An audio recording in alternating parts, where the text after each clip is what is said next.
Yo les voy a hablar brevemente de lo que es la imagenología de las lesiones quísticas del páncreas, ¿verdad? Que sabemos que es una patología que cada vez se mira con mayor frecuencia.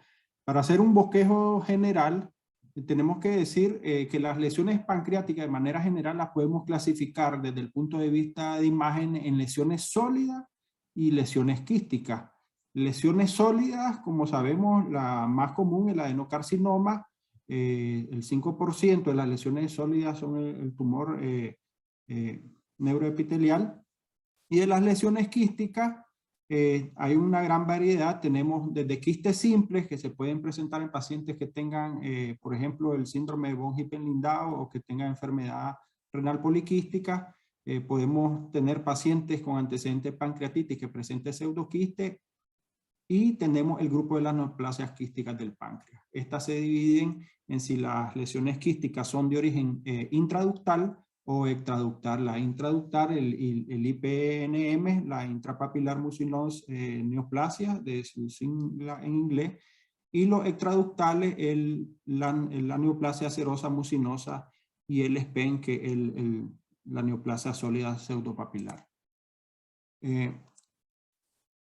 Como les mencioné, cada vez tenemos un mayor número de pacientes con un diagnóstico de lesiones quísticas del páncreas.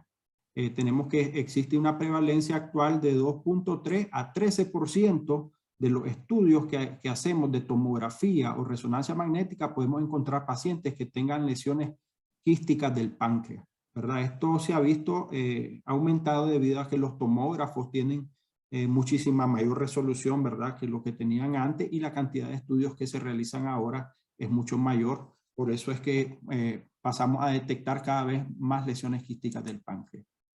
10 a 15% de los quistes pancreáticos constituyen neoplasias quísticas, es decir, la mayoría de los quistes que vemos en el páncreas no son verdaderas neoplasias, pues muchos son quistes simples o pseudoquistes del páncreas.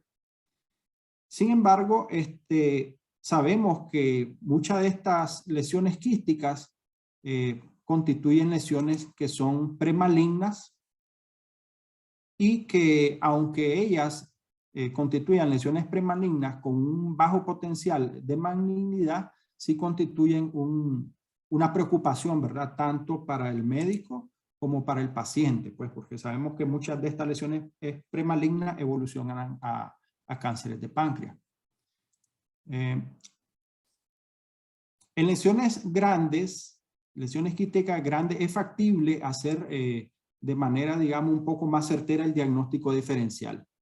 Pero existen muchos problemas para la radiología para hacer el diagnóstico diferencial cuando tenemos lesiones pequeñas. Muchas de las lesiones que nosotros observamos con tomografía o resonancia son por sus características indeterminadas. Y por esa razón se requieren de muchos estudios adicionales, complementarios, e incluso biopsia, toma de muestra de líquido, seguimiento, y existen muchas guías para poder manejar de manera adecuada este tipo de lesiones. Como sabemos, la clasificación de los quistes del páncreas, tenemos que hay, como les mencioné, quistes simples, pseudoquistes que están relacionados a pacientes con antecedentes de pancreatitis o trauma. Tenemos las neoplasias quísticas comunes, que tenemos la neoplasia quística serosa mucinosa o la neoplasia papilar mucinosa intraductal. Y neoplasias quísticas raras, en las cuales está la neoplasia sólida epitelial pseudopapilar, conocido de su sigla en inglés como el SPEN, y tumores con degeneración quística que sean ya sea adenocarcinoma o tumor neuroendocrino que tengan degeneraciones quísticas y que hagan simular pues, otro tipo de neoplasia quística. Este esquema que tenemos aquí, el esquema, digamos, un esquema bastante claro para cómo diferenciar las lesiones quísticas de la vía biliar con su morfología. Ok, con lo que respecta a las pruebas de imagen, tenemos que el ultrasonido abdominal tiene una capacidad muy limitada, ¿verdad? No, Como ya sabemos, las asas intestinales pueden oscurecernos el área de visión del páncreas y ocultarnos lesiones quísticas. Generalmente lo que es la cola del páncreas no se observa bien con el ultrasonido, ¿verdad? Y el paciente, para poder ver bien el páncreas, tiene que ser generalmente un paciente delgado. Si es un paciente ya grueso, no podemos observar bien el páncreas. Entonces el páncreas con ultrasonido abdominal es muy limitado. La tomografía es un método bastante útil en la detección de lesiones quísticas. Podemos caracterizar las lesiones quísticas como su localización, podemos distinguir a su arquitectura interna, si tiene calcificaciones, si tiene nódulos que realce, si tiene septos, si tiene loculaciones, si estas son grandes o son pequeñas, y nos puede ayudar a hacer el diagnóstico diferencial de los diferentes tipos de tumores quísticos del páncreas. La resonancia magnética y específicamente la colangiopancreatorresonancia es de gran utilidad a la hora de evaluar las lesiones quísticas del páncreas. Esta debido a que nos da una caracterización de las lesiones más detalladas, ¿verdad? Aparte de lo que vemos con tomografía, de los componentes internos de las lesiones, los realces, lo que es la colangiopancreatografía por resonancia magnética nos permite delimitar adecuadamente lo que es el conducto pancreático principal. Y esto es vital para poder saber si una lesión es de intraductal o no tiene comunicación con el conducto, ¿verdad? También nos sirve para saber si todo el conducto está comprometido o un segmento del conducto, y al igual que la tomografía podemos ver la presencia de nódulos, septos, hemorragia y diferentes cambios que nos permiten caracterizar la lesión. Pero en sí, digamos, la gran ventaja que tiene la colangioresonancia magnética es poder ver la comunicación que haya del conducto pancreático principal con el interior de una lesión quística, ¿verdad? Que eso es vital para poder hacer diagnóstico diferencial de estas lesiones. Tenemos aquí unas imágenes de colangiopancreatorresonancia en la cual vemos el conducto pancreático principal dilatado. En estos dos casos, ¿verdad? Incluso vemos aquí las ramas más periféricas dilatadas, y vemos que termina el conducto, ¿verdad? De una forma abrupta. Es decir, podemos sospechar que puede haber una lesión obstruyendo a ese nivel. La ventaja de la resonancia magnética, como sabemos, podemos observar, como en este caso, lesiones, ¿verdad? Hipointensa y hiperintensa, ¿verdad? Con la administración en la secuencia T2 en este caso, para poder diferenciar la presencia de tumores, ¿verdad? Que pueden haber dentro del tejido pancreático. Otro método diagnóstico que es sumamente importante en el estudio de la patología pancreática, el ultrasonido endoscópico, que permite evaluar lo que es la arquitectura interna, septos, nódulos murales, áreas sólidas, lesiones vasculares, de los diferentes tipos de tumores. También la principal ventaja de ultrasonido endoscópico es que permite realizar punción y aspiración del líquido de estos quistes pancreáticos para hacer estudio de citología, hacer tinción de mucina, hacer exámenes de amilasa, lipasa y marcadores tumorales, especialmente el antígeno carcina embrionario al líquido de este contenido quístico de los tumores, ¿verdad? Lo cual es de suma importancia para poder hacer este diagnóstico diferencial de los diferentes neoplasias quísticas del páncreas. También puede hacer biopsias de lesiones sospechosas, es decir, el ultrasonido endoscópico puede diferenciar bien nodulaciones dentro de las áreas quísticas que pueden ser el componente tumoral. Y obviamente la ventaja que tiene el ultrasonido endoscópico con respecto a la biopsia percutánea es que hay menor riesgo de tener un derrame de contenido quístico. Tenemos que saber que existen datos clínicos que son muy importantes, que nosotros tenemos que saber y proporcionar al médico radiólogo que va a hacer el estudio.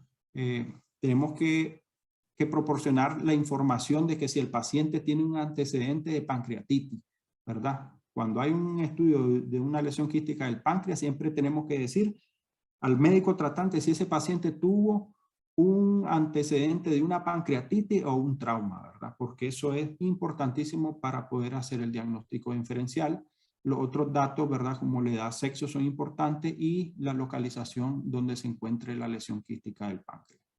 De manera, digamos, sencilla, hay un abordaje radiológico de las lesiones del páncreas. Por ejemplo, si nosotros detectamos una lesión quística del páncreas, partimos de la historia, si tiene antecedentes de pancreatitis o trauma, si esa es positiva, uno se inclina más a pensar en un pseudoquiste de páncreas. Si no tiene ese antecedente de pancreatitis, uno ya puede pensar en neoplasias quísticas del páncreas. Posteriormente, según la morfología de la lesión, si son microquistes, podemos pensar en dos patologías como son la neoplasia serosa o la neoplasia de IPNMN, la intrapapilar de rama lateral, ¿verdad? Y estas dos la vamos a diferenciar. El seroso es que el cual no se comunica con el conducto pancreático principal, y el IPNM de rama lateral sí podemos observar en la colangioresonancia una comunicación con el conducto pancreático principal. Cuando las lesiones son macroquísticas, uno se inclina más a pensar en una neoplasia mucinosa. Ok, les voy a hablar rápidamente cómo diferenciamos los diferentes tipos de lesiones. En este caso, digamos, los pseudoquistes, tenemos que saber que son las lesiones quísticas más comunes que nosotros vamos a encontrar en el páncreas. Entonces, ellas constituyen el 70 al 85% de todas las lesiones quísticas del páncreas. Los pacientes, si indagamos, generalmente vamos a encontrar que tienen antecedentes de pancreatitis, alcoholismo, trauma. Los pseudoquistes constituyen básicamente colecciones de enzimas pancreáticas y acúmulos de sangre y tejido necrótico, el cual está rodeado por una capa fibrosa, ¿verdad? Por eso es que un pseudoquiste, pues no hay epitelio, sino que un tejido fibroso, el cual no va a realzar. Usualmente una lesión unilocular, generalmente no tiene calcificaciones, no tiene cicatriz, no tiene componente sólido, y se va a desarrollar entre las 4 y las 6 semanas del antecedente o la historia de la pancreatitis. Estos quistes, si nosotros lo dejamos evolucionar, usualmente ellos van a ir disminuyendo de tamaño. Esta es una forma importante que nosotros podemos diferenciar de las neoplasias quísticas. Los pseudoquistes disminuyen de tamaño con el tiempo. Usualmente las neoplasias quísticas están igual o pueden crecer. Hay algunas veces que el pseudoquiste puede aumentar de tamaño, en estos casos cuando se infectan, ¿verdad? Y se pueden presentar los pseudoquistes en cualquier localización del abdomen, y la manera en la cual nos va a determinar y nos va a dar mucha información que si realmente es un pseudoquiste, en que nosotros por imagen encontremos datos de necrosis peripancreática o una zona destruida de necrosis, de presencia de necrosis pancreática, ¿verdad? Si nosotros vemos eso, ya pensamos que una pancreatitis que tuvo este paciente con necrosis y que se trata realmente de un pseudoquiste. Los pseudoquistes podemos tratarlos con radiología intervencionista. Los que vamos a drenarlos por vía percutánea son los que son sintomáticos o los que miden 4 a 5 centímetros. Estas son una tabla de las características demográficas, ¿verdad? Cosas que ya mencioné. El antecedente importante de alcoholismo, pancreatitis, son más comunes en hombres. No tienen potencial maligno. Las neoplasias serosa o citoadenoma serosa constituyen del 32 al 39% de las lesiones quísticas del páncreas. Estos se presentan más que todo en mujeres de edad avanzada, pues estos son las lesiones quísticas de la abuelita, por decirlo así, ¿verdad? Son lesiones que tienen un comportamiento benigno. Vean ustedes que la sobrevida a 5 años es del 100%, ¿verdad? Existen clasificación de ellos, pueden ser microquísticos, macroquísticos, oligoquísticos. Constituyen lesiones que las podemos ver como lesiones en panal de abeja. Pueden tener también una imagen de una cicatriz, ¿verdad? Pero no todos presentan esta imagen típica de cicatriz central con calcificación, solo la cicatriz la presenta un 30% y cuando tienen calcificación central solo el 18%. A veces estos componentes de los septos pueden tener un realce, ¿verdad? Cuando se presentan realces, nosotros tenemos que hacer el diagnóstico diferencial con una neoplasia o tumor neuroendocrino de tipo quístico, ¿verdad? Ese es el diagnóstico diferencial. Y este tipo de quiste en la colangiopancreatorresonancia magnética no suele obstruir lo que es el conducto biliar ni el conducto pancreático, ni se comunica con este conducto, ¿verdad? Entonces aquí tenemos imagen aquí de tomografía, la imagen típica de quiste, ¿verdad?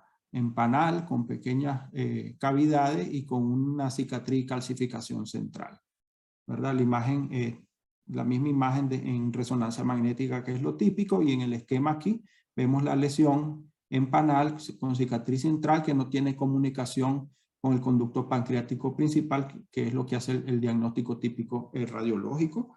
Las características demográficas ya les mencioné que son en adultos mayores, la neoplasia quística de la abuelita, por decirlo así, y potencial maligno generalmente no tiene, ¿verdad? Considera muy raro. Estos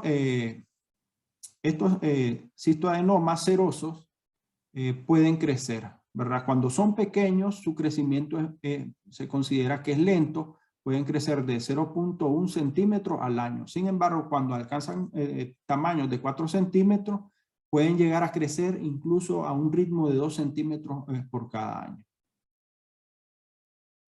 El cistoadenoma de tipo mucinoso, aquí ya estamos entrando a una lesión, digamos, que debe de ser de preocupación, que ya se considera una lesión que tiene un potencial premaligno, ¿verdad? Este es el tumor que se presenta en la mamá, por decirlo así, ¿verdad? Se presenta en las mujeres de edad de 30 a 50 años.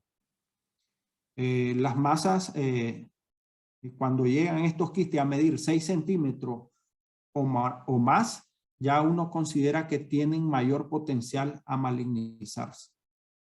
Desde el punto de vista de imagen, nosotros lo vamos a observar como lesiones macroquísticas que tengan paredes gruesas, que no comunican con el conducto pancreático principal, lo cual, como les mencioné antes, solo lo podemos caracterizar con la colangiopancreatorresonancia, y pueden tener calcificaciones periféricas en un 25% de los casos, pero si la llegan a presentar, esto nos constituye un diagnóstico radiológico que nos da bastante certeza que puede tratarse de una neoplasia de tipo mucinosa.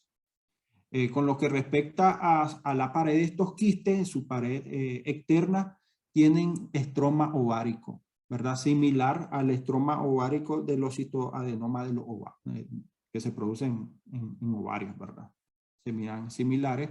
Estos tumores se presentan generalmente en el cuerpo y la cola del páncreas, ¿verdad? En el 95%, muy poco en la cabeza. Ese es un dato muy importante para hacer el diagnóstico diferencial.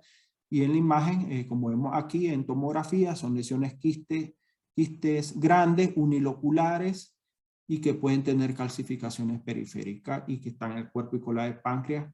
En mujer de edad media, esa es la característica radiológica principal. Las neoplasias papilar mucinosa intraductal existen una clasificación según la localización. Esta neoplasia papilar mucinosa puede localizarse en el conducto pancreático principal o en una rama lateral, o puede ser mixto, es decir, que haya tanto dentro del conducto principal como en una rama lateral. Estos pueden presentar dolor, ¿verdad? Muchas veces se confunde con pancreatitis crónica que tengan los pacientes. Un dato importante, este tipo de neoplasias pueden también condicionar que el paciente presente realmente episodios de pancreatitis crónica recurrente. Entonces, estos pacientes nosotros podemos encontrar imágenes tanto de la neoplasia quística como de pancreatitis crónica, ¿verdad? En el mismo paciente, y puede dificultar un poco hacer el diagnóstico. Se presentan de manera más frecuente en la cabeza. Estos se comunican, ¿verdad?, con el conducto pancreático, pueden ser multifocales y en la resonancia magnética podemos observar señal baja y podemos ver como unas bolas dentro del conducto pancreático que pueden representar bolas de mucina. Podemos encontrar lesiones papilares, nodulares dentro del conducto que realcen, y esto nos puede ayudar a hacer el diagnóstico diferencial. Estos son la manera en la cual nosotros vamos a observar este tipo de lesiones. Vemos aquí en el esquema de la A lo que es la lesión intrapapilar de rama lateral, que da una imagen como un racimo de uva, ¿verdad? Que se comunica con el conducto pancreático principal, como vemos aquí en este caso. La lesión del conducto pancreático principal, lo que nosotros vamos a ver es un conducto dilatado, ¿verdad? Que cuando es que nos tiene que llamar la atención la dilatación del conducto, ya cuando mide un conducto 5 milímetros, ya nosotros tenemos que pensar que este paciente puede tener una neoplasia intrapapilar intraductal, ¿verdad? La otra cosa que nosotros podemos observar es que estos conductos produzcan dilataciones de tipo segmentaria, ¿verdad? No necesariamente vamos a ver que todo el conducto está dilatado, sino podemos ver segmentos del conducto dilatado, ¿verdad? Generalmente estas áreas, cuando son segmentarias, cuando la enfermedad evoluciona, termina finalmente por dilatar todo el conducto pancreático principal. Y en las imágenes de la lesión mixta, ¿verdad? Que tiene dilatación del conducto pancreático principal y de rama secundaria, lo cual lo podemos observar también en las imágenes de resonancia magnética.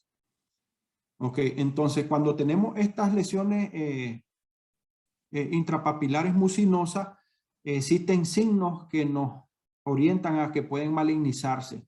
¿En qué caso? Por ejemplo, cuando encontramos un componente quístico mayor de 3 centímetros, cuando logramos observar papilas o nódulos intramurales, y principalmente si estos nódulos realzan con el medio de contraste, cuando las lesiones las seguimos en el tiempo y van creciendo, y cuando el conducto pancreático principal mide 5 milímetros o más, es de preocupación, y cuando ya llega a medir más de 7 o 10 milímetros, ya digamos, ya es un signo, ya un estigma de malignidad, podríamos decirlo.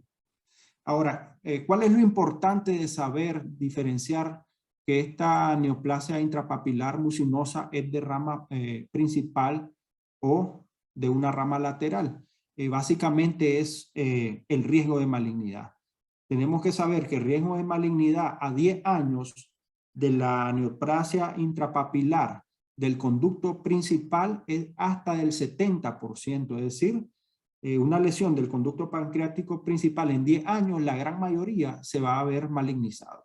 En cambio, que la de la rama lateral solo va a ocurrir en un periodo de 10 años, el 20% se van a malignizar. Okay. Estas son imágenes, ¿verdad? Igual que las otras, el conducto pancreático principal bien dilatado, más de 10 milímetros, ¿verdad? Y podemos ver, los endoscopistas miran, ¿verdad? E incluso en tomografía se puede ver cómo lo que es la papila se empuja, ¿verdad? Hacia el duodeno, ¿verdad? Eso lo podemos detectar en la tomografía, y el endoscopista mira lo que le llaman el signo de la boca de pescado.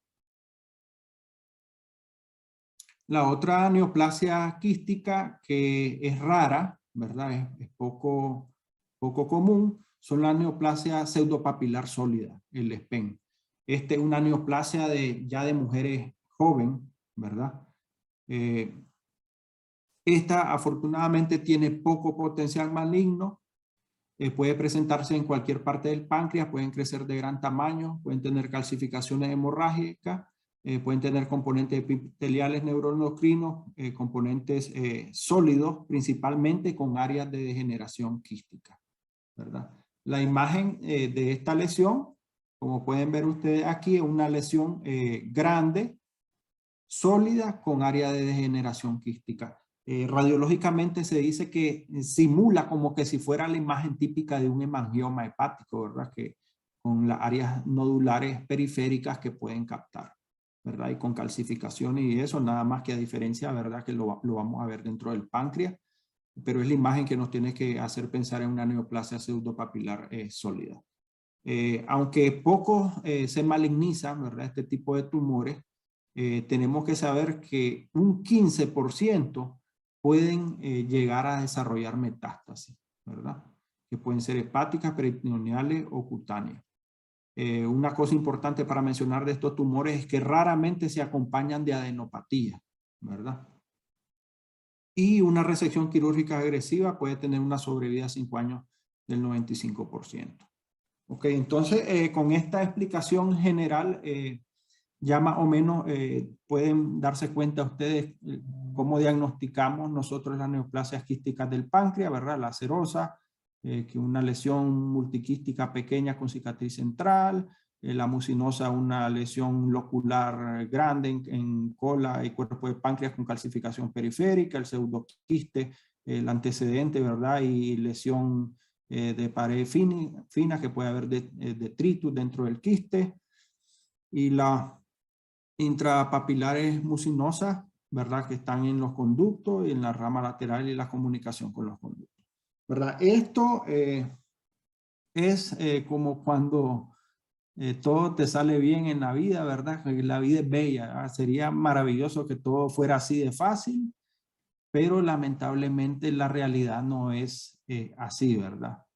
En la realidad radiológica tenemos que siempre tener en cuenta que del 60 al 80% es la efectividad de la tomografía y de la resonancia magnética para poder categorizar este tipo de neoplasias quísticas, ¿verdad? Es decir, que aunque nosotros evaluemos todas esas características, podemos tener hasta un 40% de lesiones quísticas que nosotros no vamos a dar con el diagnóstico certero en tomografía, pues, o resonancia, y eso tenemos que tenerlo muy presente, pues. Tenemos estos casos como ejemplo de pacientes que tienen lesiones quísticas pequeñas, ¿verdad?, que todas se miran similares, ¿verdad? Si nosotros las pudiéramos describir como lesiones uniloculares, ¿verdad?, podríamos decir que pueden ser neoplasias mucinosas todas incluso, ¿verdad? Pero vemos aquí que esta es una neoplasia mucinosa, este es un pseudoquiste, este es una neoplasia intrapapilar, papilar intraductal, y un SPEN, ¿verdad? Y todas se miran iguales. Aquí otros casos, ¿verdad?, de neoplasia quística multiseptadas con calcificaciones, ¿verdad?, que nosotros podríamos decir que son mucinosas todas, ¿verdad?, perfectamente, y ven ustedes que pueden confundirse con otros tipos de neoplasia, ¿verdad? Eso es la realidad, ¿verdad?, que tenemos que siempre tener en cuenta que la radiología, aunque juega un papel muy importante, no es 100% efectiva para diferenciar los diferentes tipos de neoplasias quísticas. Y como en este caso también, ¿verdad?, que vemos una lesión sólida que realza de manera intensa tras la administración del contraste, ¿verdad? Nosotros podríamos pensar aquí que es un tumor neuroepitelial, que son los tumores que realzan bastante, que pueden tener áreas quísticas, ¿verdad? Lo primero que se nos viene a la mente. Sin embargo, este caso resultó que era un cistoadenoma seroso, ¿verdad?, que a veces realzan, y pues hay que hacer el diagnóstico diferencial de estas lesiones. Ok, debido a que ya sabemos esto, ¿verdad?, de que los tumores pueden parecerse mucho, ¿verdad?, radiológicamente. Afortunadamente tenemos otra herramienta, como es el ultrasonido endoscópico, que es de vital importancia, y digamos en los sitios donde no contamos con ultrasonido endoscópico, la biopsia percutánea y aspiración igual podría ayudarnos. Pero obviamente que es más efectivo el ultrasonido endoscópico porque puede tomar biopsia de pequeñas lesiones que tal vez no lo podemos ver desde una tomografía, por ejemplo. Entonces, cuando nosotros hacemos el estudio del líquido, básicamente lo que vamos a estudiar es la amilasa, el antígeno carcinoembrionario, y recientemente hay estudios que evalúan el factor de crecimiento vascular endotelial, ¿verdad? Entonces la presencia de estos valores en el líquido puede ayudarnos a diferenciar qué tipo de neoplasia quística estamos ante ella, pues. Y también los que son la citología de los líquidos, ¿verdad? Si encontramos que un líquido seroso, una citología inflamatoria, mucinosa o citología maligna, nos va a ayudar a diferenciar los diferentes tipos de lesiones. Ok, a manera de conclusión, tenemos que decir que las lesiones quísticas son frecuentes, pueden ser benignas, premalignas o malignas. La tomografía y la resonancia magnética son los mejores métodos de imagen. La presencia de componentes sólidos captantes dentro de un quiste y dilataciones del conducto mayores de 7 milímetros constituyen estigmas de alto riesgo. Los quistes mayores de 3 centímetros, conductos pancreáticos mayores de 5 milímetros, quistes con paredes gruesas, nódulos morales, cambios abruptos en el diámetro del conducto pancreático, atrofia del páncreas, constituyen hallazgos de preocupación. Las características de imagen tienen una eficacia que va del 60 al 80% y el obtener muestra de los quistes es muy importante para llegar al diagnóstico. Ok, eso es lo que les traía yo desde el punto de vista radiológico. Y muchas gracias.